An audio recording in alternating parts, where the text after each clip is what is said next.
All right, let's go and get this meeting started because we're going to do introductions. That'll give the one member that is out a chance to get in here before we get started. Why don't we start around the table with introductions and then we'll folks come to start with, I guess, introduce themselves and we'll start with you.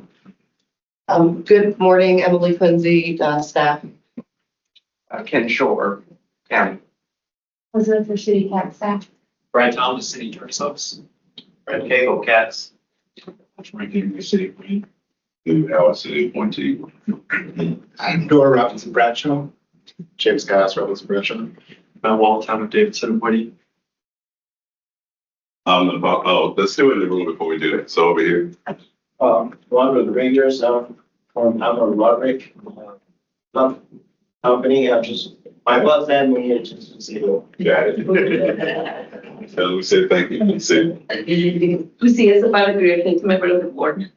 Dana Sujanki, member of the board. Stuart Pratt, an attorney on Brad's team. How would you have looking? Michael Fast, Hunter Sills alternate. On the phone, Christy. Good morning, Christy Long, mayoral appointee. Matt.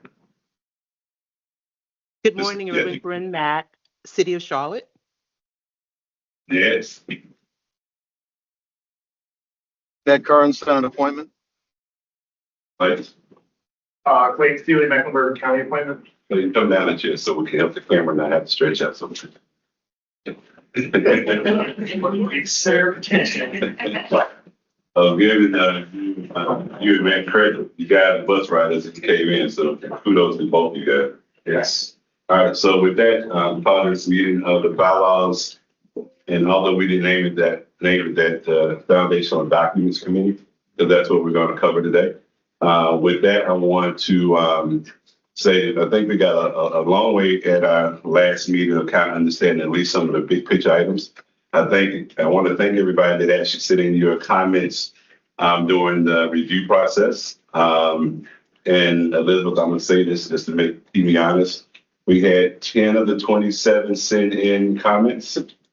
Yes, for bylaws and then 5 for the other. There were 5 sets of comments for each of the other documents. So I don't know if I can say that means that the majority of the group is okay with where we are, but that's what I'm saying. We'll see how it shakes out.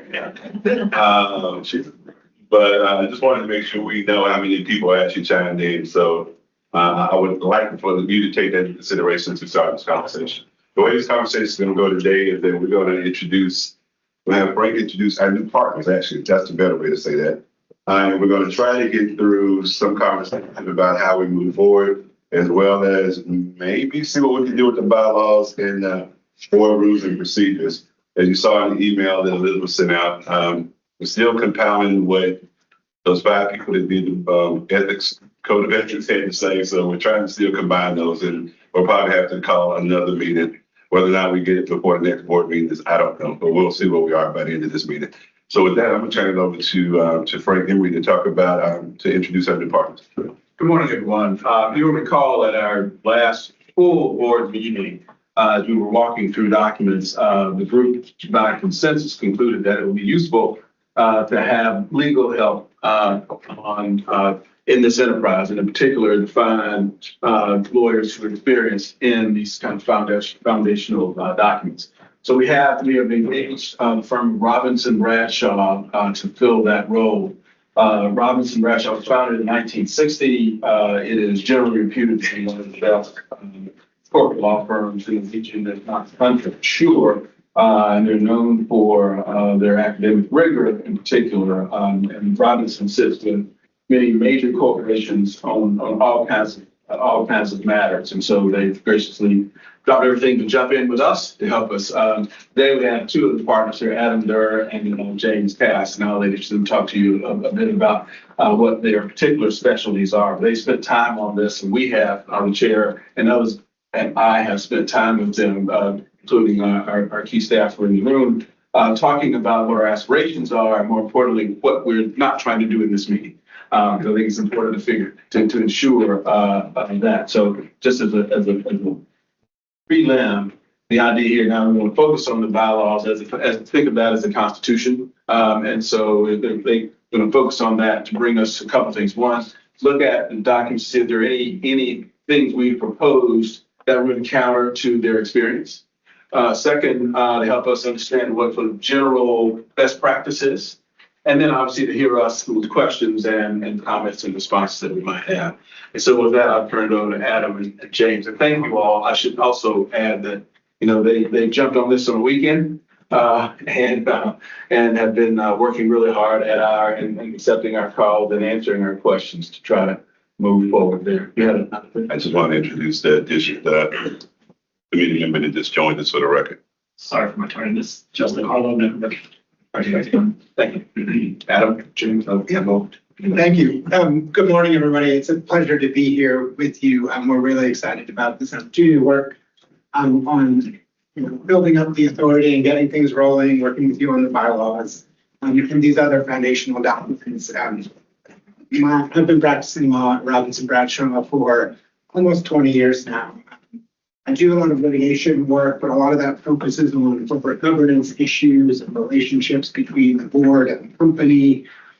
Also have done a lot of different kinds of government work projects that Ken and I had on a few years ago together around COVID relief grants. So a lot of work with North Carolina state statutes and work representing state agencies, representing bodies in litigation matter. So we're really pleased to be here with you all. And I guess I view this as a continuation of our firm's long tradition of public service with folks like Robinson and Richard Weasley, Bob Sink, and many others who have really been engaged with the community and we're really pleased to have that opportunity. Yeah, so I'm James Cass. I've been at the firm for 16 years, which is my entire career as well. I'm on the corporate side. I try to stay away from litigation, but a lot of experience working with all kinds of different companies with their boards and their relationship to all of their stakeholders, be it employees, staff, equity holders, all kinds of stakeholders. Working on a lot of finance transactions as well. And I would just comment that our expertise is just the two of us, but one of the things that's great about Robinson Bradshaw is like how willing we are and able we are to tap all the different resources that we need. So obviously we're talking about bylaw today, which is great, but there's going to be a lot of work to get the authority up and running, touching on a lot of different areas. And we're going to bring in, you're going to hear other voices, not just the two of us, to cover everything. Yes. So with that, just so before we start talking about how we proceed, we asked the staff and the new legal counsel to kind of think about what we got from the board in three big categories. That being stylistic, legal, and then board decisions. So that's the way that I like for us to proceed. The other thing that I'd like to remind us is that we are not here today to talk about kind of our individual things. We're representing the board. So this is not a time to rehash things that are not on this list. So I'd like for us to stay in the realm of kind of what we got and not go off. That a question leads us to another question, then fine. But this is not a chance for the nine of us to say, hey, these are our individual things and I want to voice this to this body. Is everybody in agreement on that? Yes. Yes. Yeah. For my friends on the board, I have two board members in the audience, Lucia and Dana. I would like to make sure as much as possible if we keep kind of in the room with the committee. If you do have a question, if you'll let me know, I'll find a break in the conversation if necessary. But I do want to make sure that we're representative of kind of what the board said. We look at these documents. So if those are kind of the ground rules. Any of the ground rules that I'm forgetting, Brad or Elizabeth or Frank? That's good. Okay. All right. Well, with that, you want to try to guide us through talking about the bylaws, or do you want us to try to do that? We're happy to guide the conversation on the bylaws.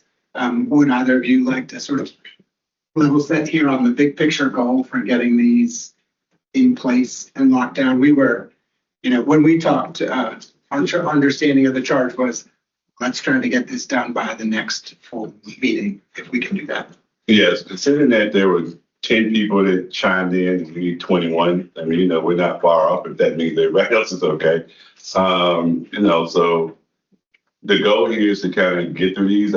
Frank and I did ask them both. You guys are the expert, and if you actually come up with something that is a best practice as opposed to letting us go round and round, please jump in and say, well, you know, the way that that's commonly done is this way. And I hate to put them on the spot, but we're going to start a conversation. So I'm have him introduce himself. Mr. Pappas, will you introduce yourself real quick? Peter Pappas, Pappas Properties. Okay. All right. So,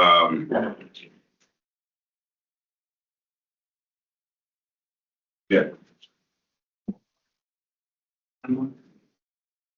They have reviewed these already as well. So, yeah, jump in. What do you want us to Right. do? Well, Emily, thank you for putting all the work and consolidating all of these comments into a single document, which was shared with the group last night. I know folks prefer to get things as early as possible, but it was a lot of work, I think, to get all of that together and shared. And we're also getting up to speed ourselves. So we've spent a lot of time sort of trying to digest the comments and think about things in kind of the buckets that David and Frank mentioned.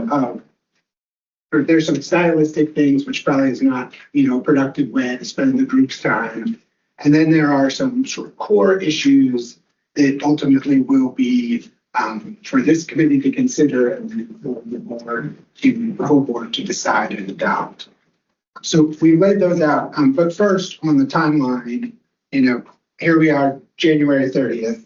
The next fall meeting is February 11th.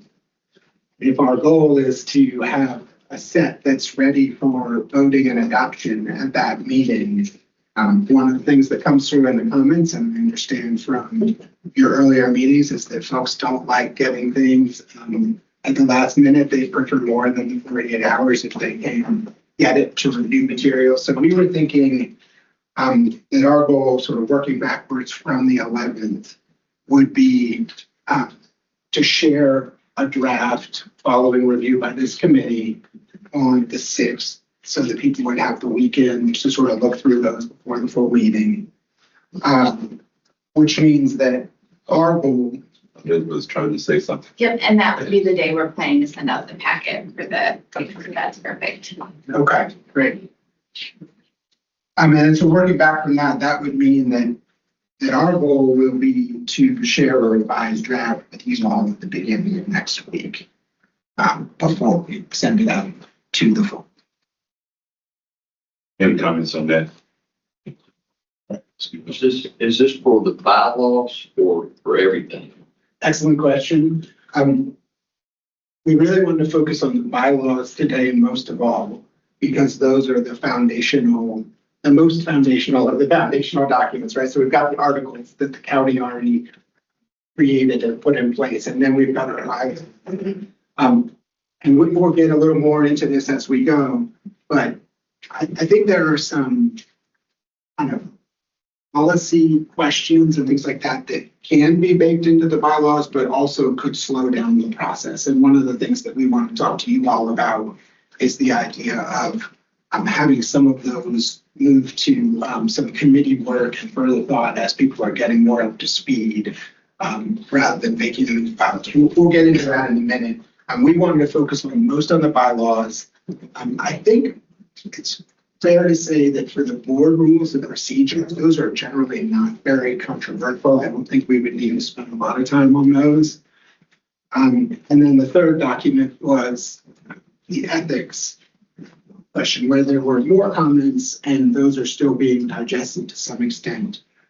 We did not want to, those are very important issues and need to be fully considered by the authority, but we don't want to delay the ability to put in place bylaws and have the full board be able to move forward and have to make decisions that you all need to make. And you're all much more familiar with those sort of immediate next steps than we are. But, if you're going to be bringing on consultants or advisors or making board decisions, we want to have the bylaws in place as soon as possible. We don't want to get bogged down with the nuance of the ethics code. So that's our plan, is to cover the bylaws in detail today. Unless people feel there's a strong need to discuss anything in the rules, we can make the stylistic changes on those. And then we can defer to some extent the ethics code, other than that brings us to it. I just wanted to point out to people, there were 93 comments on the bylaws. So you will see this paper clip. There's some comments that didn't fit in here. And so they are over here. So just to help you navigate through this document. Thank you. Thanks, Chair. I want to double click on something that, in sort of philosophical look at this.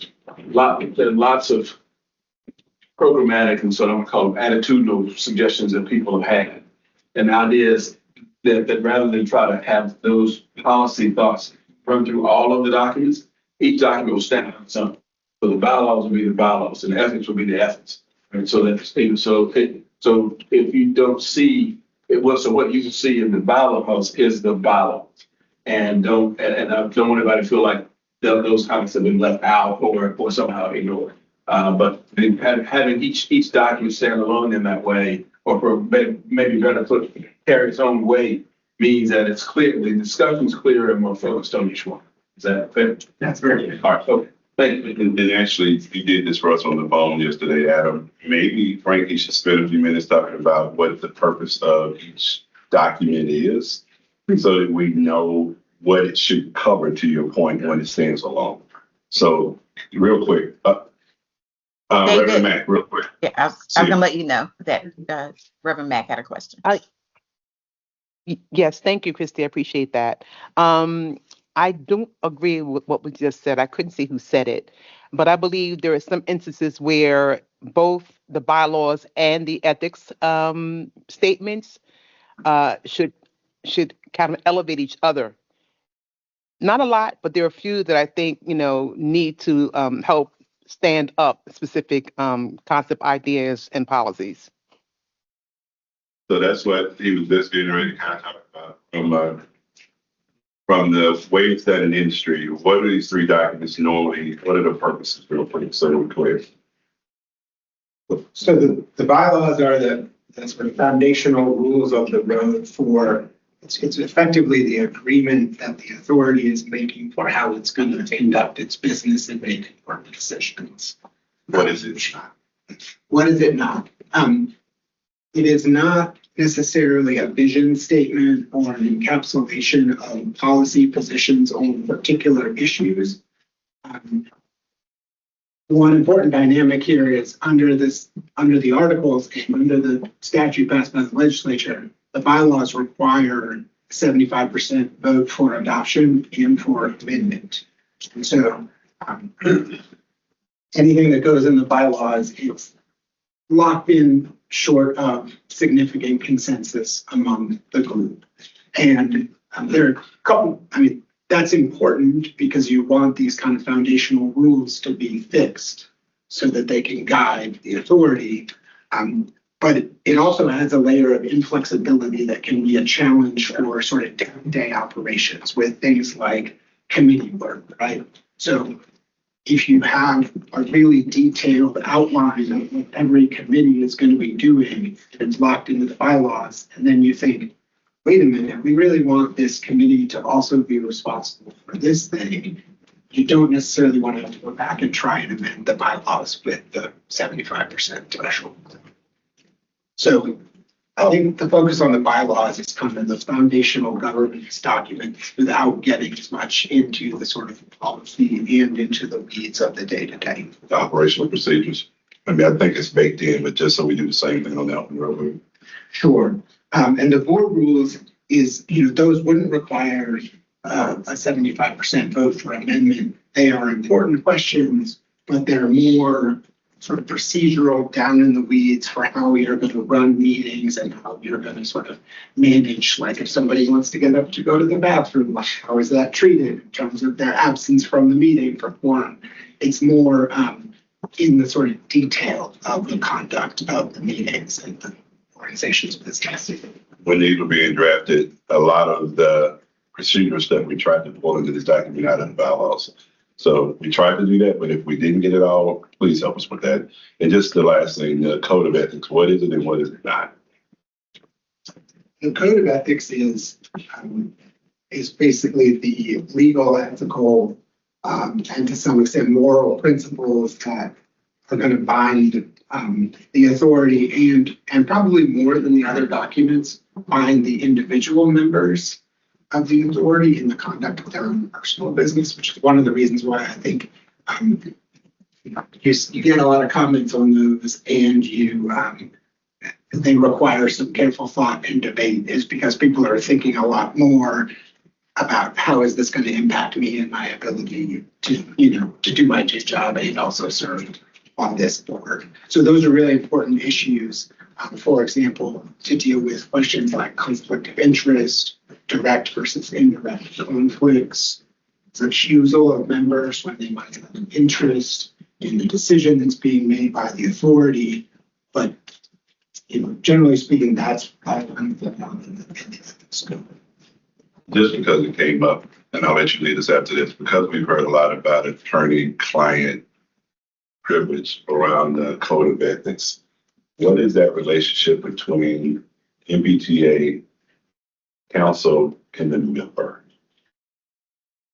Right. I'm sorry to put you on the hot spot, sir. No, this is one that whenever we're representing a company and we're interviewing individual employees, we have to do this all the time. So we represent the authority. We don't represent any of the individual members of the authority.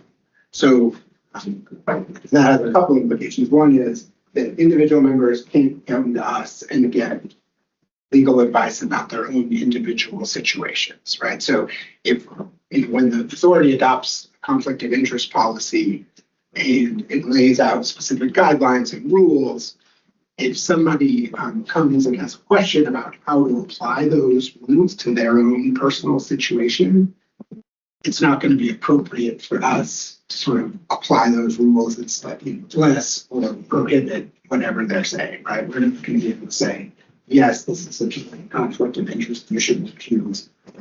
We would be able to represent the authority in the question, but not the individual members.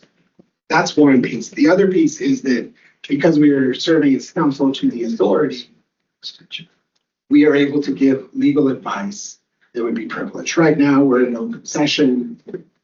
It's not a privileged conversation. We're talking through these foundational documents, but down the road, if we are providing legal advice, that could be subject to attorney-client privilege, but that privilege belongs to the authority as a whole.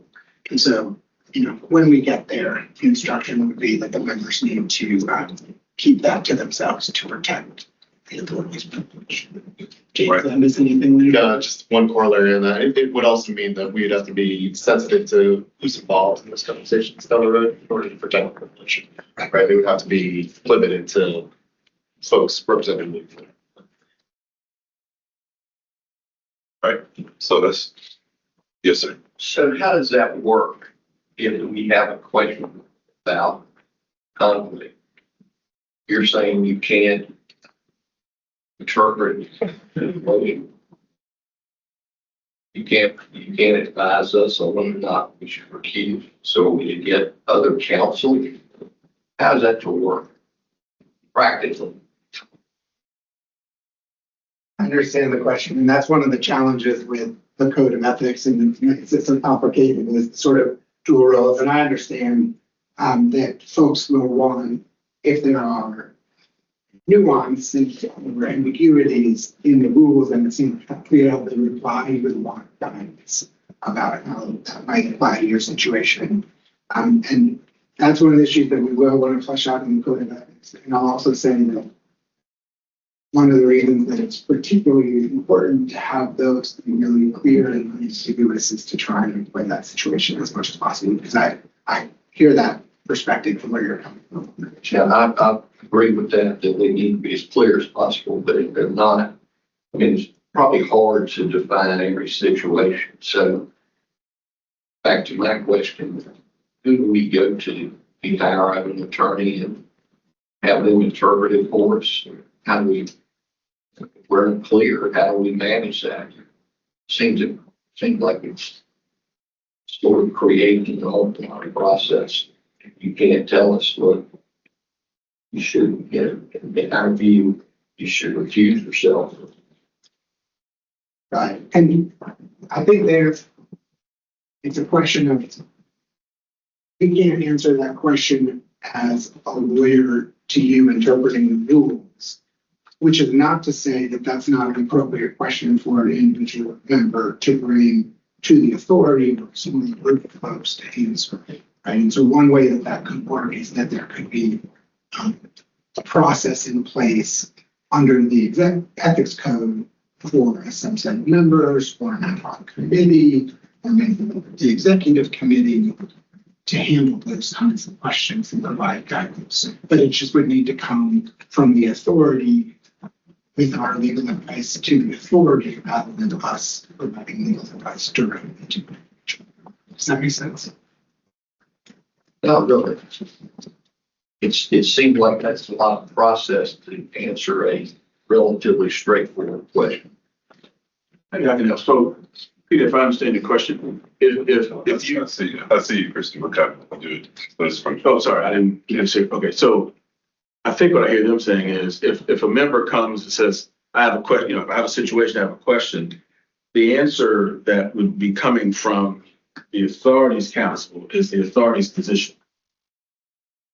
So, and the member can then say, I agree with that, I'll do whatever, or I don't agree with it. Okay. But beyond the explanation of the authority's position on that point, the member, it then will follow the member to say, I disagree with you, and we're gonna, we'll find some, then we'll have to have some process or to deal with that. But I think we can, I don't think there's any problem with in fact, I think it's our obligation to declare balls and strikes on behalf of the institution. That clears it up a lot. I mean, if that's the process, then that clears it up a lot, because as long as you agree with what our council recommends, it would seem to me that opens over. Exactly. Okay. Yeah. All right. It's if you don't agree, that it creates another process. We've got to figure that. That's one of the things we got to figure out. But I don't think most of us would just take the advice of council.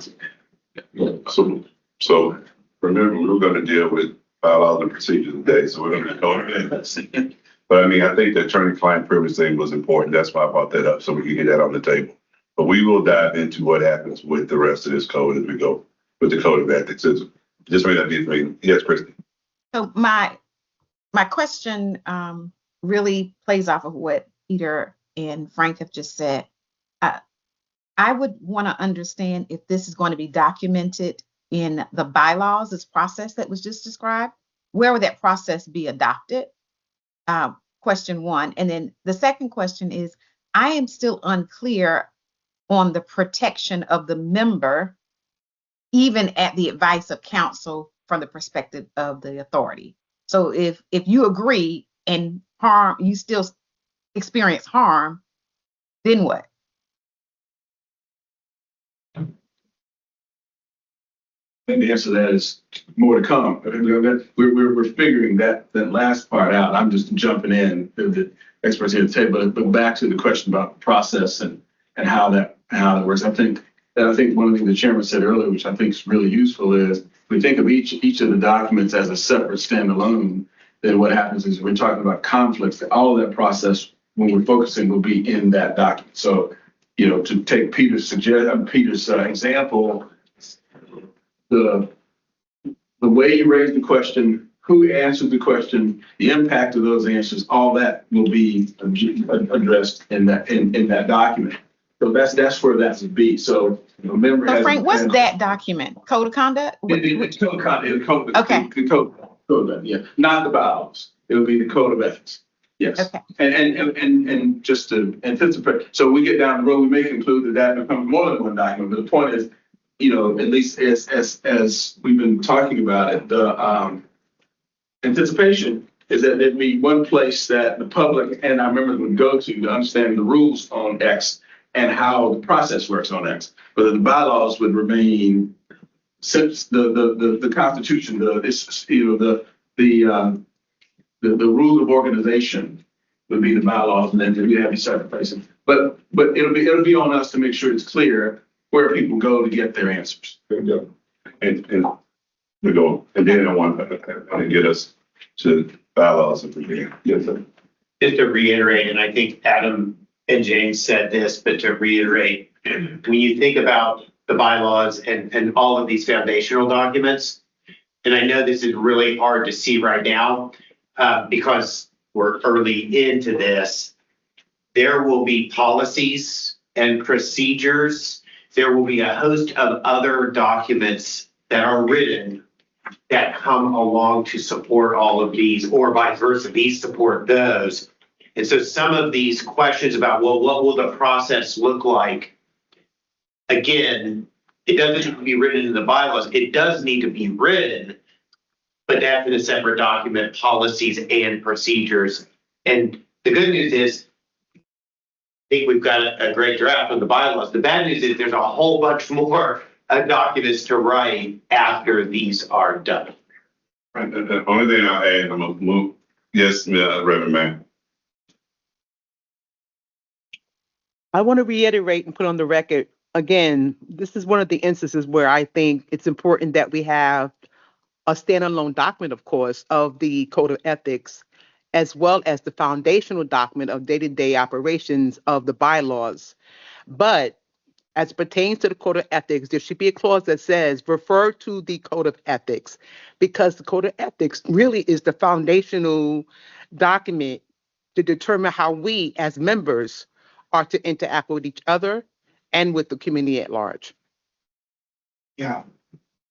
And Ms. Beck, I think this might have been one of your comments, was that in the bylaws, it should say that the authority should have a code of ethics and should periodically revisit and consider changes to that code of ethics. And that could be on an annual basis or whatever timetable the authority sets. But I think that's an important thing, is to sort of bake the reference to the code of ethics into the bylaws, as well as the requirement that it stays current and top of mind for the authority and is revisited at a regular basis. And I'm gonna move us, but I'm gonna remind us that I got the list of the things required by July the 1st. It actually says that the payback says that we have to, by July 1st, have a code of ethics and maybe adopt a conflict of interest policy. So I mean, some of these things are baked into the legislation. I mean, I want us to remember that we're brand new. So some of the things, as Reverend Matt just said, he just said, Adam, we're going to refer to documents that don't exist yet. And I know that's uncomfortable for all of us, but that's what happens when you sign on to something when you're brand new. Yeah. So I mean, we will say, by standards, you know, the way most bylaws are written, it'll refer to the essential policies we need to have. And unfair to us, then we go back and adopt those policies. Yeah. So I mean, you know, I know that doesn't feel good, but that's just the way that this works. So, hey, Christy, saying something, then I'm gonna let you do the last word so we can move on. And I appreciate that. Thank you, Mr. Chair. I think it's going to be important if this small group is asking questions to try to understand the connection between the documents. I would suggest that we consider kind of a document map. The bylaws do this, the code of ethics do this. It might lead you to that document. So some kind of document map that helps the layperson understand all of the documents that exist and how they connect or do not connect to one another. Because saying they stand alone might mean something to someone based on their experience, but it might mean something totally different to someone else based on their experience. So I think it's important that we level set on the documents that will be included in our foundational plan, and just map that out for us, please. No, Elizabeth and Adam, that'd be a good exercise to kind of work through the ones that are required by the payback, and then the additional ones we know we need to do. And actually call them out that way. Yeah, and do the dot thing so we can see how to connect it. That's good one, Kristen. All right. So let's move back to bylaws. And by the way, everybody here wants to do what's right about the public, right? So I don't think anybody's trying to do anything for themselves. We all know that the company has to protect the public good and the fact that we're taking in public money. So if we all stay there, we're going to be fine through this conversation. All right. So Adam, where do you say we jump into this whole thing with the bylaws? Okay, I think I'm going to jump off from what you said a minute ago, that it's a little uncomfortable to try and think about all these policies and procedures that haven't been written yet. And I'm going to put a positive spin on that, which is that you all have multiple workshops coming up, additional meetings And some of the things that are substantive baked into the current draft of the bylaws, you all are going to be in a much better position to evaluate and be really well informed about and make good decisions on, with the benefit of all of that sort of orientation work and getting up to speed. So one way, and I think the clearest example of that is with the committee structures, right? So there's a bunch of information in the current bylaws about what each committee is going to work on and do. And it's quite good language. It's, the staff did a great job with pulling that from other documents. But I also think it's hard for this group to say, here are the 12 things that the Public Safety Committee ought to be responsible for sitting here, at this point in time for this group. And so our proposal, and there were an awful lot of comments on the committee structures and how they work. Our proposal for that is that rather than providing the full committee sort of menu of options, responsibilities, obligations in the bylaws, that we would make that a responsibility of the committees themselves. So the committees, we would say in the bylaws that the committees will be formed and the committees will be responsible for creating committee charters that will then be presented to the full authority for approval. And we think that that, first of all, gives you the chance to make these decisions on a more informed basis about the sort of nuances of the particular committees. It gives the people on those committees a chance to work together and think through some of these issues and get up to speed as a group. And it also prevents us from getting bogged down in the bylaws. So this is the kind of big picture point that we wanted to bring to this group, and I wanted to see our folks on board with that. David. The only thing I'm thinking is we're new. And unless you actually looked at CATS operations to pay back and a lot of things, I don't know if they kind of know. So can that be informed by what we put in this already? Absolutely. I mean, I think the committees could use what was in the current draft as the starting point, just with locking it into the bylaws. And I think the committees could also have, I'm going to speak on behalf of Brendan and Elizabeth here, maybe some support in helping to put that together. Yeah, I think that they could be informed by staff or the issues that typically come up that, that they might want to address. That information can be shared with the committee and they can decide if that's relevant to that. And then to your point, it has to come to the board. So if we need to shape it at the board level, we can always do that. Yep. Okay. Reverend Matt. I think it may become problematic to have ambiguous language around committees. I think that there should be a list of specifics in which they're responsible for, and you can add additional language that states, additional responsibilities may be given at the board's discretion or something like that. But I think that it's important to have some specifics in terms of what each committee has responsibility for. No, are you saying you just put the name of it and put nothing there, or just take all the responsibilities out? I think it could be. No, I'm saying that responsibilities are necessary. I'm saying the opposite of what was just said. I think some responsibilities are necessary because ambiguity will cause a problem down the road when you're talking about a transit authority. Reverend Mick, I was asking Adam, I was going back to make sure we clarify what he was saying to your point. So are we saying maybe I see it both ways, and I'll say it real quick. I see the value because we're new of letting this form, and I also see the value of a charter because charters are easier to change if the committees need to change than putting it in the bylaws, which says this is what you do forever without 21 people telling you different. So, I mean, I understand what you're saying, Reverend. That's why I'm asking if there's a middle ground. I mean, maybe we're kind of saying generally what it does in the bylaws without giving it everything that we tried to outline. Exactly. So maybe there's a paragraph. Can you actually in the bylaws say, can you point to another document in the bylaw from the bylaws? We are going to do that. Yes, that's the point I'm making. Yes. So I think that's the opportunity we have is if we anticipate that it's not fully baked or require some flexibility, if you could refer to the standard operating procedures for execution, if you could say that in the bylaws, I think that would make sense. And Mr. Chair, I just want to do a time check with you. It's 9:41 and this meeting was scheduled for 1 hour and we haven't been able to get to the content. Well, we're actually in it right now because we're talking about bylaws finally, so. Right, okay, let's see. So I think the way we're gonna have to do this, you all, is we just got a recommendation and maybe we start taking some head nods so I know where everybody is. So we heard Reverend Mac, we heard what Adam said. Anybody got anything different? So I think where I am is maybe there's a sentence or so in there about what it is and refer to the charters. So that leaves us some flexibility. That's what, am I getting nods? I'm looking at Ken. Let me, I mean, Yeah, that's just to kind of get a learning curve. So, we've asked them to come here and help us and then write something. So we're talking about something that hadn't been written yet and analyzing its deficiencies when we don't see it. So I wonder whether what we might do is hear from them, have them draft something, and then we come back and look at what that is, and then we can more accurately be able to figure out what we need to do to it, as opposed to trying to anticipate things. direction. So that's the way. And I got thumbs up. I'm not gonna take a vote. Let's go.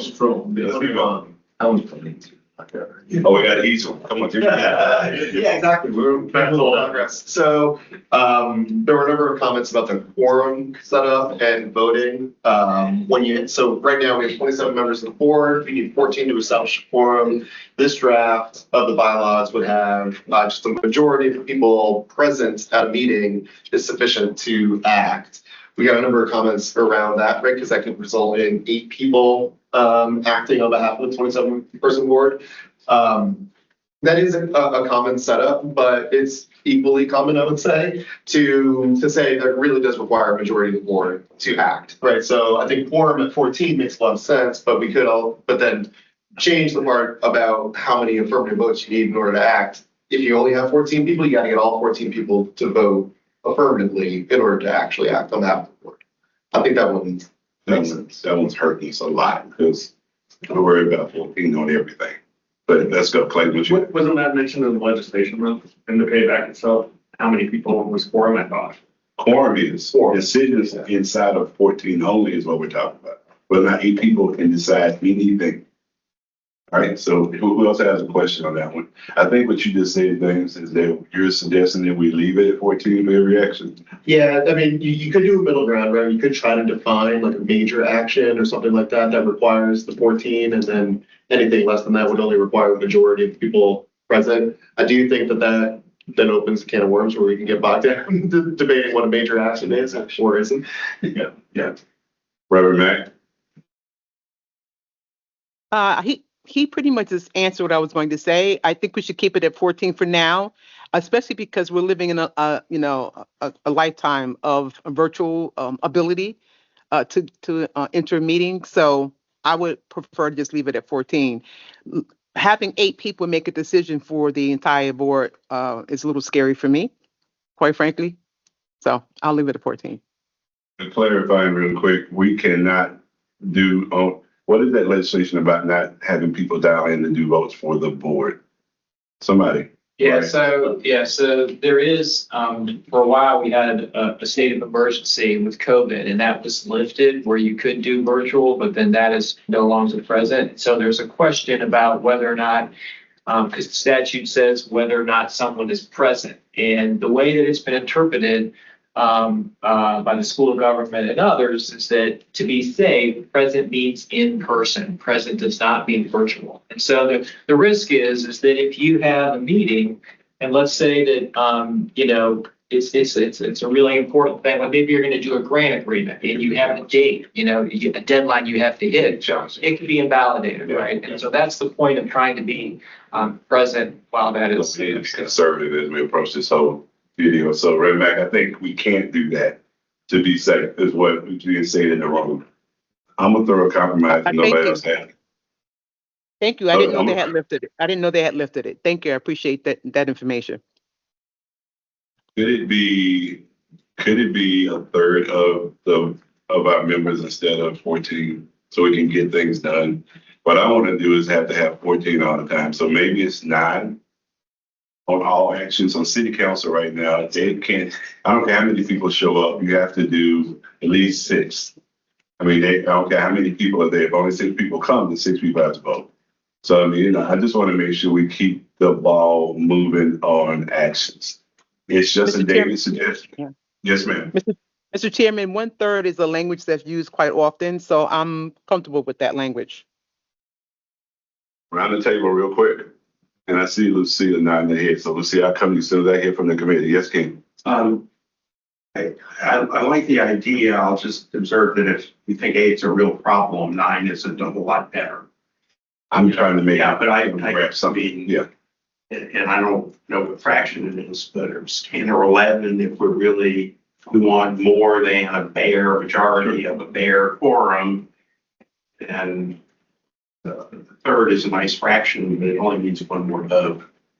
I'm open. On city council, the reason they do 6 is that it's the majority. And so it's just a smaller body. But if 7 people come or 7 people come, it still had to be 6. Correct. If 6 people are present, that is a quorum. But if 6 people are present, all must vote affirmatively. And so that what you're describing on city council is exactly what would be, is the 14. It's a majority to vote. It's quorum, but it's also a majority to pass. Yeah, And that's the same with the MTC too, just 9 members, it's 5 no matter what, so. No, go Justin. And then Lucia, are you raising your hand? I said you just not. No, I'm just. Okay. Okay. I think with the 14 makes sense. It's the majority of the board. Justin. Yeah, I'd lean that way. 8 and 9 are the same as far as, my mind works. And I think the concept of, okay, yes, we have a larger board than most of these other governing bodies we're talking about. But yeah, I don't think we should get bogged down in major decision versus non-major decisions. So if we're not going to, I hope that we don't move that direction. Then I think we should be looking at certainly a higher threshold than a third, for sure. So in the chair, I'm worried about just getting enough of y'all in the meeting. So just remember I said it publicly. Man, it was wade in the gray area, and I totally share the concerns about major and minor. Could we just say everything requires a majority of the board? However, like these 5 things or whatever, more minor, just specify like more procedural. I think they're saying that, I think everybody not wanting to pick what's major and what's not. So we'll continue to move on. The difference is everything and then except for these things, right? The other thing to remember is while we don't know this and the board will decide this, it is conceivable that committees will have delegated authorities as well. And that will be captured and approved by the board in the committee charter or their rules. And so it is also conceivable that some things to this discussion of minor things, I don't know what those are, but there is likely to be delegated authority to committees or even to staff, right? If you think about city council, there are delegated authorities down through. And so that it also gets captured, and that may be responsive to the question of if it's able to be delegated and the board is comfortable with that, you don't have to necessarily define what's major and minor in a bylaws. You do that via your committees. Correct. Thumbs up on 14. All right, let's keep going. What else you got? That was the easy one, right? Yeah, that was easy. I just want you to remember when I say I get 14 people to a meeting. We're gonna try and roll through the rest of these big picture questions. There were comments around appointment of committee members and leaders of committees. So the question would be whether the chair would select committee members and appoint leaders of committee, or, and I think this is the basic consensus of some of the comments, was the board can make a recommendation for committee leadership or committee membership. Sorry, the chair can make a recommendation subject to review and approval by the board. But there were a lot of comments around that question of who is setting up the committee structures and signing off on the leadership of those committees. Wow, put me on the spot in the beginning. All right, so my feeling on that one is I served on city council, and the mayor does appointments for the reason of not letting it get messy. Mm-hmm. The idea that you can horse trade if you don't like what the chair recommends is what makes that messy. This is not me. This is for chairs in the future. There was a city council that didn't like what the mayor did some years ago, and I can't remember what it was. They took it from the mayor, and then they tried to decide who would be chairs themselves. And it went so bad that they gave it right back to the mayor the next meeting. Because it's just hard to do that. I think it's kind of saying to be mad at one person, not at each other, trying to horse trade. The county commission does it. The board of transportation does it. I mean, it's kind of just common. And so for me, it's just not getting to the horse trading that can happen with 27 members. So again, this is very common in city council. If you'd like to talk to them, Mayor Lyles supports this. I asked her. Mayor Fox supports leaving it like it is. And actually, I called Mayor McCory, who said he'd be happy to come in and talk about it as well, because they know how hard trying to figure out this committee thing can be. So, Reverend Matt, and then Ned. Yes, I rise to support the chair making the recommendation for committee chair people. Ned. Okay, thanks. David and I have talked about this in the past. It's just one where we disagree. And my comments absolutely do not relate to David personally, just broad governance. In corporate world, most of the time it is the chair makes recommendations subject to the board's concurrence. And I guess I hear something about messiness or factions disagreeing. I guess that would be an instance where there's a board that's not working in a unified fashion, and if that's happening, it's happening anyway. So to me, it's just uncomfortable to put that much responsibility in the hands of one individual who can control who gets appointed to committees, what the charge is to an ad hoc committee, who gets on that, what the extent of its charge, the extent of its meetings. I'm going beyond just the one question because this is populated in lots of different places. And to me, it's just too much concentration of power and influence. Again, it's not personal today. The way that ad hoc committees work in most organizations, they come up out of something in a conversation anyway. So I don't know if I care about ad hocs. It's kind of that static thing about the committees and who's on them. So again, not horse trading. The ad hoc thing, I don't know if I care about that one. I mean, that was going to always grow out of some need that's going to come up in a meeting anyway. So, I mean, the charge of ad hoc committees are going to come out of the board discussion. I mean, again, I do think some leeway on kind of not getting in the horse trade and saying, well, I'll do it. And that's not the best group to do it. You guys not taking into account that we need to have balance on the appointed bodies. I mean, those are the things that are big picture that are kind of missed when you're just kind of in the middle of a conversation.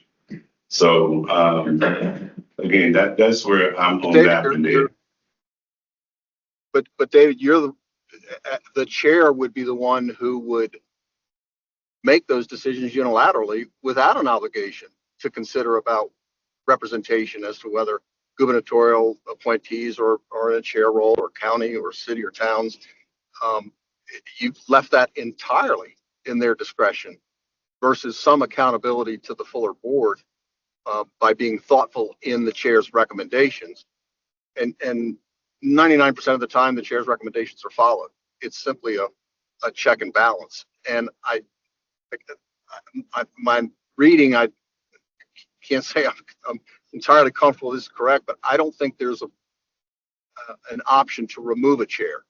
So let's just assume that we had a chair who was asserting their authority through this manner in a way that the rest of the board was uncomfortable with. I don't think there's a power to remove the chair. So I'm just trying to think about checks and balances.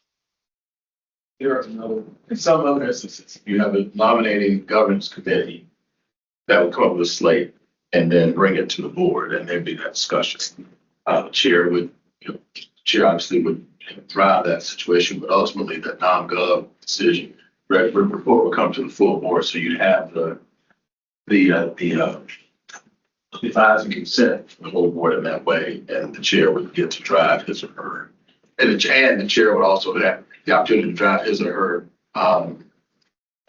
plan, subject to the consent of the board. So maybe another bit. You want to ask them to think about that and come back to us with some options? Well, let's hear Reverend Mack and Justin, and then we're gonna do a consensus on this one way or the other. I just wanted to. Today or? No, I'm gonna try to get it done right now. So, okay, Assistant Reverend Mack. Yes, Oh. Ned, thank you for those comments. And that goes to an additional conversation around what should be added in the bylaws if there's no language for removal of any officer in the event that they violate the code of ethics or some other written policy. But I rise again to say that in most organizations that I've been part of, including the New York City Transit Authority, the chairperson made decisions. Of course, there was some ratification done by the board after the fact, but the chair always made the recommendation, and that recommended individual was put in position. It's just. And I'm agreeing that the chair would make the recommendations, by the way. I agree with that. It's just that it's subject to the board's approval. Thank you. Yeah, I support that. I think, unanimous vote on chair. I think our chair should have some teeth, whoever that person may be currently or in the future. Some solid ground to stand on, certainly for quick action of, hey, all right, this committee, these people. I still think that any recommendations or actions coming out of committees will still come to the full board. So if the concern is about, various agendas, kind of moving through without full board approval, that's just not possible. And I think how we end up setting up these committees with the chartering and the charges, any committee action is still going to come to the full board anyway. And discussions can, happen from there. All committee meetings, I assume, will be open to non-committee members, no differently. And so, I just think, as we look around what other governing agencies do here in our community, city council, county commission, school board, all those things do that NTC. And so I just don't think we should be trying to paint outside the box on it when we've got proven structures that exist and that seem to have worked well. And we've got a chair that we voted in unanimously. What you got? Oh, Peter, I saw you hand. Oh, Peter had his hand for a while. No, I just, well, can you hold up that little sheet with blue stuff right there? I just want to remind everyone this is everything we have to do by July 1st. Each of us were appointed to the board based on our expertise, and our board chair understands our different expertises, and I deeply trust in him to look at us and what our strengths and weaknesses are and appoint us in a way that makes sense to tackle each of these tasks that are on that list. We have a lot to accomplish by July 1st, and we need to get our butts in gear. And that's all I have to say.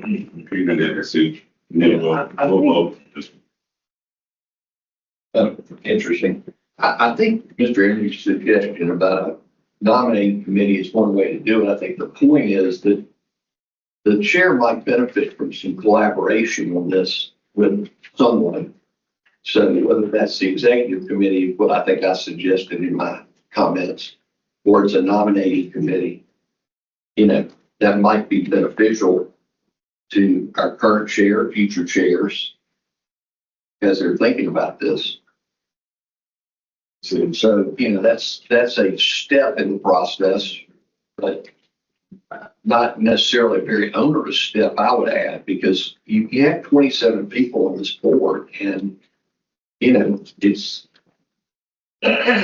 while one person may understand where everybody's expertise is, it sometimes benefits to have some other perspectives at the table.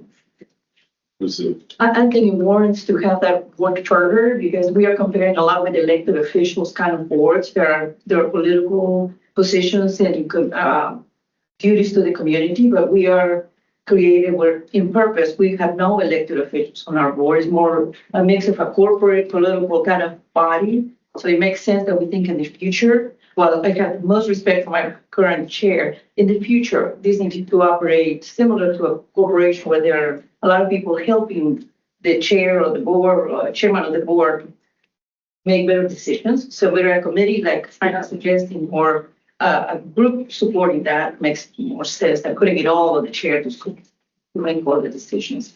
And the chair nominates and the board approves. It's a nice step. And again, I am thinking about future chairs, just like future mayors do this. You said you were on the planning commission with me. I appointed the committees when I was chair. I was the chair of the Global Trans Park. I appointed the chairs and the committees. I'm just telling you, I've done this before, and what you get is the chair actually takes all the feedback and they do it. And I'm thinking about this, not this one. Remember, it's two committees right now. Because one committee's already decided. And the ad hoc thing, I can work with that one. I don't know if I care about that one. But kind of setting the tone about who the committees are on the committees, it's kind of everything for this. So again, I'm probably, I don't know if I'm voting for everybody, but we're gonna take a vote on this one and see where everybody is. So Can I and just, I just want to add Yes. something. This, to me, this is an example of if everybody agrees, then it works out great. It's when people don't agree. So we just need to keep that in mind, whatever structure we agree on, because the chair is going to have to be prepared for that. If you appoint someone and 26 people don't agree, then it creates a problem. If all 27 agree, you don't have a problem. So that's a huge burden that I know you're ready to tackle. And my belief is that future chairs would also be ready to tackle that. But I just ask the committee to keep that in mind, because it works well if everybody agrees. It's when people don't agree. And that's what just happened. The mayor just made changes to committees, and there were people not happy. I mean, but it all went to her. They weren't fighting amongst each other. So I mean, that's what you get when you actually do it this way. So let's do it. I have great thing. I don't agree with that. I mean, the point the CEO made is a good point. We don't have to model this exactly after government. It's an authority.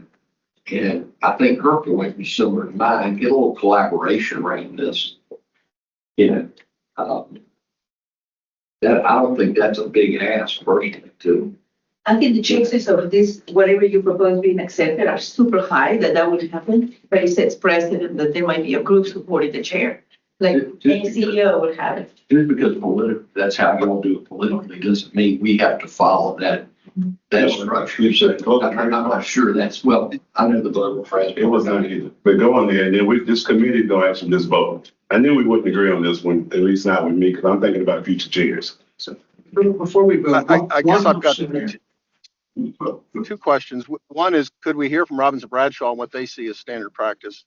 And then secondly, in a situation like this, are we as the bylaws, the ad hoc committee, going to try and vote on this, or do we identify issues that we are completely in concurrence on and make that recommendation to the board, and some we set aside and say to the board, these are issues for the full board's consideration? I think I'd like to see where the body is on this one for this committee. Because I like the committee to give Robinson Bradshaw some direction on where to go. At the board meeting, we can always we're still going to have the conversation and everybody can say what they just said. I'm going to say what I just said. Yeah. So, but for the bylaws committee, the point was to hear each other. And I'd like to get a consensus because I don't think this is a majority or a one majority. So yes, Adam's going to chime in and then we're going to do some thumbs up votes real quick because we don't have to do a formal vote. Right. I'm just going to say that there is an intermediate option, which is not to have subject to board approval for all committee appointments, which can be cumbersome and has some of the downsides that the chair identified. One option is to just put into the bylaws a consultation statement that the chair shall select in consultation with, for example, the executive committee, which kind of gets to the point Frank was making about a nominating committee, that the chair is under the bylaws seeking feedback from other people, but ultimately, making the decision based on the knowledge of all of the committees and all of the members. And in this situation, by the way, we did ask everybody what they'd like to do. So in this situation, we did do that. If you remember when you did your survey. So I mean, trust me, I've read all of it. So allowing the chair to make appointments. Are you trying to say something? Yes. Yeah, sorry. So could we maybe have like a mechanism, like for after the fact that protects the interest and the rest of the board? So you have the authority, but then if there is disagreement, a certain percentage of the board decides that, they want to veto or something like that. You know what I mean? So have like a backstop, like you have the authority to maneuver kind of as you see fit. We can be efficient. One person's accountable. But if there's like we have big problems or extreme disagreement, then the board can do something. Or like, is that feasible? That's exactly where I was going, because it's going to be a problem if people disagree. You won't have a problem if people agree.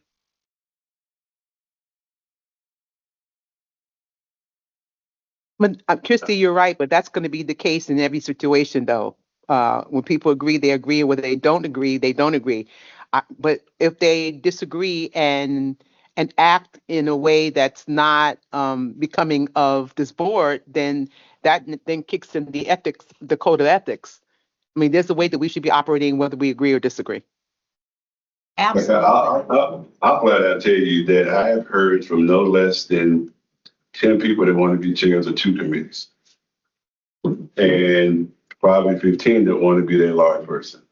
So I just want you to know, that's the kind of thing that, again, trying to figure that out has been kind of interesting so far. But I want you to know what we're talking about when we're talking about 3 positions, and probably more than half the board wants to do them all. So I just want to make sure we understand what we're talking about.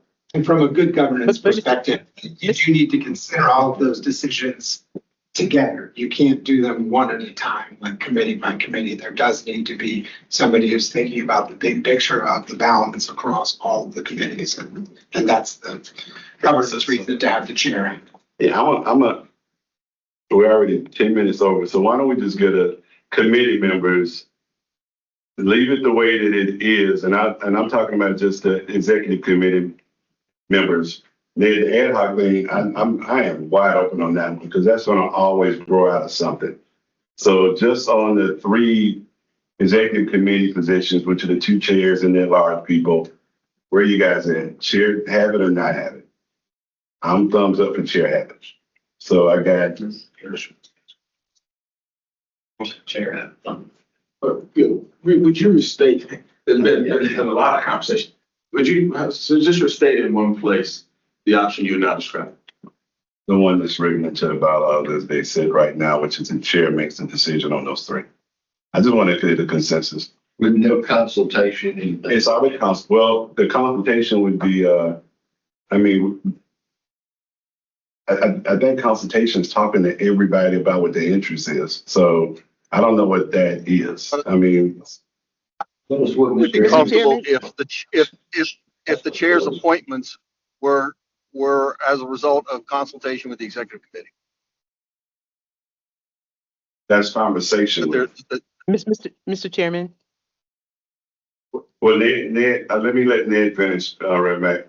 Ned, Okay. you saying? I was just trying to go where Frank had suggested. I think one of Robinson Bradshaw attorneys might have suggested that there's a consultation requirement by the chair for the appointments, and I'd be comfortable with middle ground to say that the chair will formally consult with the executive committee in the process of making appointments. Oh, absolutely. Consultation. The first people. I think the officers will tell you I've already started sending them more stuff than they want to see. So we meet once a week. So once we get through this, I absolutely plan to share that with them before I would present it to everybody else. And because we don't have an executive committee yet there, but yeah, when that happens, I think all future chairs should do the exact same thing. So I'm not saying that at all. It's the voting thing that gets messy and saying, well, I didn't like that one. You should put this person there. I didn't like that one. You should put this person there. Some feedback, the principles of how it should be done. For me, I'll tell you the way I've looked at it, because I've sketched it out, of course, is the balance of the elected bodies, the diversity on the committees, the professional aspects of what. David, I know you're taking it very seriously, and again, this is not personal to you. I think you've been a fabulous. You're working your tail off on behalf of the organization, and everybody's appreciative of it. This is not personal to you. It's just for future chairs. It's just the chair has consulted with an executive committee with others for all the things you just talked about. And Because it would so just it makes- make people more comfortable. It's just, but it's a formal sense. Frank, and then I want to be clear, I'm not making, this is not personal. I ain't thinking about future chairs. That's all I'm thinking about. I mean, at some point, the first mayor of Charlotte had to think about the maybe that were coming behind them. I'm not calling myself a mayor, but I'm trying to think about what they would do in the future so that this body didn't get bogged down into that and not serving the people. There's some learning in this meeting. That I can see. This is going to take some time. So I'm glad we're doing have the time to do and manage it. I think this is more broadly a values discussion. What I hear strongly people saying is that while we all have different roles here, the folks want to make there's a high value on the value. I realize we're using the same word twice of consultation and transparency.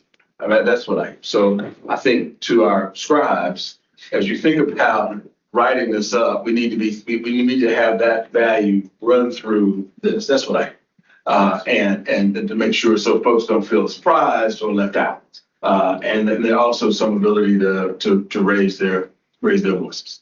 Is that fair? Consultation being added to it didn't bother me at all. That sounds like that makes sense. Consultation with the officers or with the whole. We don't have an executive committee yet. So with the officers. Future established executive. Yeah, and then before we have one, probably the office. The officers. Yeah. Because you guys did elect the officers, so if we just start with the officers, that would be a start. So to point out, I believe the bylaws create the executive committee, but the officers and the executive committee, I don't believe, according to the bylaws, are quite the same thing.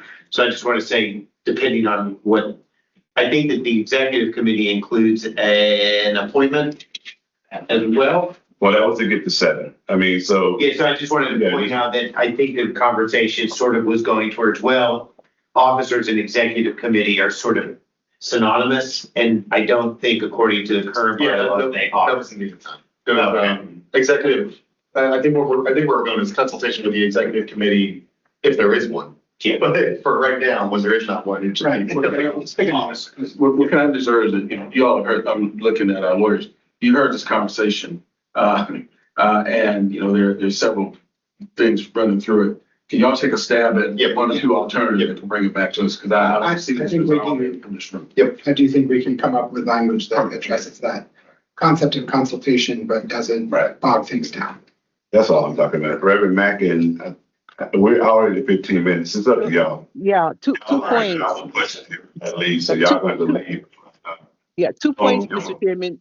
2 points. You were you was in the middle of an actual vote, and then we went back into a discussion. So I just want to make sure that we get that corrected. But back to the discussion, it may be better for us to table this conversation to allow whatever's in place now, which I believe is the chair making determinations, to stay in place until the attorneys and the executive board have an opportunity to further discuss this and make a determination as to what we want to do. I think we're all saying the same thing. They're going to bring us back options based on the conversation we just had, with consultation being part of whatever we talk about. For the record, we're not saying the same thing. I mean, that suggestion is leave it like it is. The suggestion Mr. Emery had was let our lawyers come back with some, language that involves consultation with some group, So I just for point of information, I just want to make that point. We're not exactly saying the same thing. Well, all she said is not take a vote on anything until we get consultation from the attorneys. So it's the same thing. So she said That's correct. But we're not changing anything. We're waiting. Right. Well, David, you were correct in what I said. We're saying the same thing, so let's move on. Anything else that's quick that we can actually take up? If not, we'll stop and try to find another meeting. Our goal would not be to stop and have another meeting. We want to get these bylaws ready for you all so that you can get about your business. We do, and you can come to the commission. Yeah, no, I think. These two, I don't think we need to discuss and get into the weeds. I'm just going to share with you. Who on the committee has to leave? Let's get I mean, does anybody have to go? Tell me, because we'll, 30, what time? 10:30. 10:30, anybody else other than 10:40? We're around 10:30. Christie well, I just want to make sure I'm not gonna lose anybody that say I gotta go. Ned and Christie, you okay? If I have to drop, Yep, I'll good. join by phone. I need to come to the government center. So before our, so I can meet with Brad. So if I drop, I'll rejoin by phone. Hey, Red Mac, okay, Red Mac, you okay? I'm good until 11. Let's keep going. Let's see what we get done by 10:30. What else you got? So I think we're almost done. The 2 points that we wanted to just inform you about, so that you won't be surprised when you see them in our draft, is number one, we thought that that the bylaws would benefit from some clarity about board officers, like the chair, secretary, treasurer, versus the executive employees of the authority, like the CEO. And those are a little muddled in the current draft. At times, we are going to propose breaking those apart with a concept of board officers, or the members who are holding appointments and specific roles, and then executive officers, who are folks like the CEO and the general counsel. No, I don't think anybody disagreed. It was muddled when we were trying to read it, so please help us on Right. clarify. That's just that. That's Anybody that's disagree? why, yeah. Okay, let's keep going. What else you got? Yeah. Go about the roles for the executive officers. Energy. Yeah, so again, kind of similar to the committee charters where we talked about kind of taking the specific items that the committees are going to work on out of the bylaws and moving into a committee charter. Similarly for the executive officers, we've got some of the executive officers with very specific roles described in like the CEO, and other ones with very general roles like the GC. Our view would be to take out all of the specifics and say that the board, appoints and engages, employs the CEO, but then leave it to the board to decide exactly what the duties of the CEO are, as opposed to putting it in the bylaws. I don't think I disagree with that at all. Right, and that's a best practice. Like if you look at a Fortune 500 company like Bank of America, I checked, and it basically says the chief executive officer shall, subject to the direction and control of the board, support and control the business affairs of the corporation. Like, that's it. It's not saying like. Ned, you got a comment on that? No, I was just it's kind of relevant. Earlier I said there's no provision for removal of the chair, and Reverend Mack correctly pointed out it should be any officer. I just think there ought to be a provision for removal of an officer by a majority of the 75% or something, just for, again, good discipline. That's what, absolutely. Yeah, and that will fit with this idea of making clear division between board officers and executive officers, and who's in charge of appointing, removing, and supervising them. So that you'll see that in the next draft.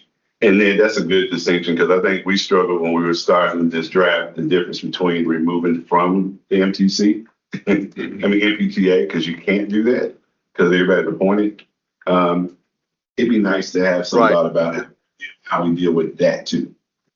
I mean, I don't know if that's just a recommendation. But in this case, I'm not suggesting somebody could be removed from the board, just that they are removed from that officer slot. No, I'm agreeing with you on that. I'm saying while we're talking about removal, there was some concern about that part of it too, for me. So I remove officers, and I agree 100%. Yeah, we did look at that, and we can comment on sort of removal of members concept. Something. I don't know if that's an interlocal agreement with all the appointed bodies around it. I don't know what that is, but it feels if somebody didn't come to meetings, we can't remove them because. Well, that, under the statute, they're appointed by the appointing authority, the city, the county, the town, the state. And I think it would create a potential dispute for the board to try and take somebody out, because the appointing authority could say, no, we have the right under the statute to make an appointment. So I think, and you see this in various places in the draft, and we will look to make sure that it's clear.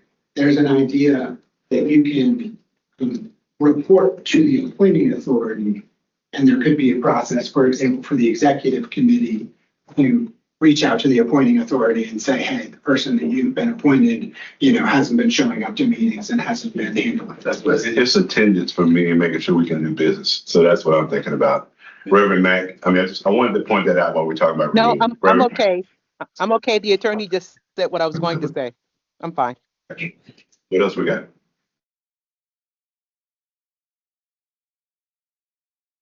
This be another FYI thing, right? Yeah. So there's some level of detail as well in the bylaws about the composition of the board and who is appointed to the board. In large ways, just kind of repeats what's said in the statute. In our view, again, that's a level of detail that I think we can probably go with Just that. refer to the statute. Exactly. Just refer to the statute. Yeah. So again, that's just really an FYI. That's 3 pages showing already Exactly. itself, so it's perfect. And the reason for that is we don't want to try and bake into the bylaws qualifications that an individual appointing authority has put in. So the statute says the city of Charlotte shall take into account, or actually, it doesn't say the city of Charlotte, it says the largest metropolitan area, right? Shall take into account, views of business. What else? And the city chose to say, well, let's talk to the Foundation for Alliance about who the appointee should be, but they could change that. The same thing with the county appointees value in transit, matters. I think that's very important, but that's up to the appointing authority and the appointment of members. Value around it. Yeah. Yes. So just, Yes. But the MOU can change too, right? So yeah, just the, It's not binding. Right. And we were thinking structurally, in the end, the qualifications of the appointees are really up to the appointing authority. And so better just to refer, and we can say in the bylaws, like, shall be appointed pursuant to the PAVE Act in any qualifications the appointing authorities choose to, impose on them. and anything like MOUs are just additional documents. Yep. But we have to abide by, but not in the bylaws. Complete sense. What else you got? I think that's it. I think that's probably it. I mean, there's other sort of cleanup and stuff, but those are the main big picture points that we wanted to get feedback on.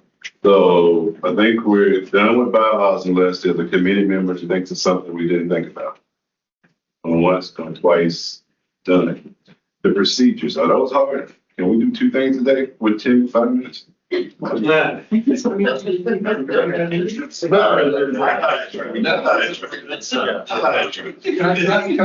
sure there's any in the procedures that we need to get guidance on because most of the cleanup in that was sort of stylistic. Well, it was the biggest one on them, if I remember, was how the 2-day, 7-day thing. Did we address that one? The notice. That was the biggest one I remember. I was just going to urge something because this has been quite an interesting conversation we've had today. I wonder whether you might say, now we've got people filling philosophies out on the tables, perhaps, or get the lawyers in, because I know you're all trying to make some deadlines that we set for you. I mean, give them the opportunity to go ahead and put together an aspirational draft. This is what we heard, this is what we think you want based on what we heard. And then it'd be on us to come back and react to that, rather than trying to give you language that you go ahead and say, okay, based on best practices, based on this conversation, based on the questions people raised, go through it and say, here's a way to look at it. And I'd urge all of us that this first round is not going to be the perfect one. We're going to act like buy the suit, we're going to have to wear it a bit and then come back and adjust it. So, we want something that works and that answers the big question. So I would urge that we do that this next time so we can make that. And we would, in addition to making the changes and sending a revised draft, we do a short cover memo and would say, here's what we did here and why. Exactly. And then there's a Ken, let's see, I just want to make a brief statement about the 2 versus 7 day that we debated a lot, which is that I think the actual language of the draft was very pragmatic, and it said no less than 2, but it also said, give us the material that you can practically put together. And if we had something that sort of basically said, give us on a Friday everything you could give us for next Wednesday's meeting, that doesn't preclude the staff from saying we couldn't get it together by Friday. We didn't want to bump it another month. So we're giving you supplemental materials right before. And I think that that with very little tweaking, you could get both sides of that argument in the language that was drafted. Like a reasonable efforts. I'm all for that. Yeah. I agree. And are you saying something? But, Well, okay. Lucy, I'm sorry too, but. Lucy, then we can done. Only if you wanted to, if you could clarify the indemnification section is fairly large change from the original. And if we have a chance to look at what the liabilities and protections are for the board members before it is all voted and finalized, so we have a chance to give up. So here's inputs. That's in the code of ethics, right? No, No. it's in the bylaws, and it belongs in the bylaws. Yeah. And I'm just gonna have to punt on that one because it's a really complicated issue with a lot of moving parts. And it's complicated enough for corporation, but then you layer on the kind of public law stuff and issues around insurance and immunity and things like that. It gets really tricky. So we're not quite prepared on that one. We are going to review that very carefully and we may make some recommendations on it. We're not prepared for that today. I'm sorry. That would be appreciated. Exposure is pretty high for all of us I with absolutely understand. such a big scope. So thank you. That's an important issue. Thank you. All right, y'all. Any chance we can get together next week or everybody wanna wait? I mean, I'm gonna keep driving towards trying to get us to vote on this when we meet, but I know that's a tall order unless we get another meeting in next week. We'll at least send around some dates and let us then react to that, send these guys' schedule, as opposed to trying to do that. I just wanna make sure nobody's saying that's too soon if we try. What about the retreat? Well,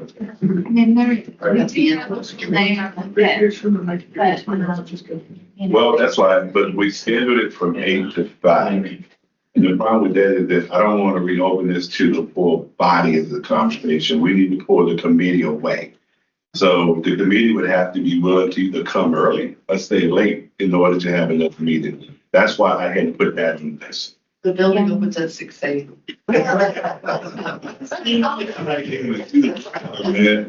also, I guess, in order for us to have, if there's any changes and for us to have it ready for Friday to go out, that I want to be respectful of that too. Yeah, so the dates that we have, getting a revised draft to you all, the second, is that Monday? Yeah, so, right, we could be earlier. Yeah, exactly, we just gotta work Trapped before inside in the snow. 4 a.m. tomorrow. Yeah, so I mean, we could meet earlier to Elizabeth's point, we don't have to wait until Thursday. Tuesday afternoon is kind of wide open for me. Wednesday's not great, and I think I'm gonna have a funeral on Friday now, so the only hole I really have is Tuesday afternoon. I know it's a little quick. Send some dates out, we'll do it. I just don't even send a date if it didn't work for people. Tuesday afternoon, I'm good for Tuesday, just if there's phone out. Tuesday. I'm on vacation, but I'll try. Or you down in, and Ned and Christy and River Max. What time on Tuesday afternoon? I have something Tuesday, but tell me what time and I'll see what I can do. We want to work around. This Tuesday afternoon is what I'm saying. I could do I'm something, looking- I think at 3:30 on Tuesday. Tuesday. Yeah. I can make it work. I'm available from 3 to 5 o'clock on Tuesday, and then again at 6 o'clock on Tuesday. I think it's 4. I think it's considered 4 o'clock by everybody in the room. So 4 o'clock. All right. And we will need 4 to have o'clock a works. I'll have to join virtually Yeah. though. So we need to notice it We need today. to, yeah. Yeah, let's listen to that. Can we do 3:30? Tuesday, thank you, everybody. Jen, David, can we do 3:30 to 4:30? Is that better for you, Christy? I can make that work, yes. But I don't know that they can hear us. Sure. Can you hear me? Everybody, give me 1 second. 1 second. Wait a minute, Can you hear everybody. me? Wait a minute. Wait. stay online. What you got? Mr. Chairman. Go ahead, Brad. Yeah, Brad, sorry. But I think what we can do is let's, because we are in an open meeting now with the, in a public space, we can just notice the meeting that we will meet on Tuesday. Good job, Brad. February, right? That's what MPC. Because the public had an opportunity to be present here today, we did properly notice it under open meetings law. We will have our meeting on The third Reverend Mack was trying to say 3:30. I don't care. 3:30 works fine. Yes, 3:30 to 4:30, because then both Christy and I could be there in person. Can you be there in person, Christy? I can't at 3. I have to be virtual. We'll send it Okay, out. well, we both can make it for 3:30 to 4:30 would be better, if you don't mind. And if there's any problem, we'll also, do belt and suspenders approach. So, Does that work for you? Yes. Thank you. Brad, Brad. Brad, could you check your email?